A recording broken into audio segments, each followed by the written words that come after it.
নলনাগা সেনাবাহিনীর অভিযানে হেরোইন সেবনকারী ও গাঁজা ব্যবসায়ী সহ ৩ জন আটক। নাটোরের নলনাগা উপজেলার মাদনগর এলাকা ভোর রাতে সেনাবাহিনীর এক সাহসী অভিযান মাদক বিরোধী কার্যক্রমে জড়িত ৩ জনকে আটক করা হয়েছে।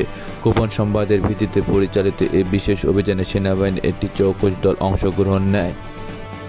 অভিযান চলাকালে একটি বসতবাড়িতে তল্লাশি চালিয়ে ৪০০ গ্রাম গাঁজা উদ্ধার করা হয়। আটককৃতদের মধ্যে একজন পেশাদার গাঁজা ব্যবসায়ী এবং বাকি ২ জন হেরোইন সেবনের সঙ্গে জড়িত আছে বলে জানা গেছে।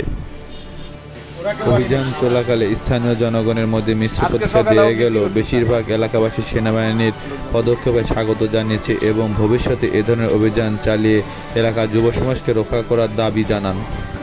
আটককৃতদের প্রাথমিক জিজ্ঞাসাবাদের পর নলনাগা থানা হস্তান্তর করা হয়েছে। আইন অনুযায়ী তাদের বিরুদ্ধে মাদক দ্রব্য নিয়ন্ত্রণ আইনে মামলা প্রক্রিয়া রয়েছে। সেনাবাহিনীর এই অভিযানে মাদক বিরোধী লড়াইয়ে নতুন করে সাহস পেয়েছে এলাকাবাসী।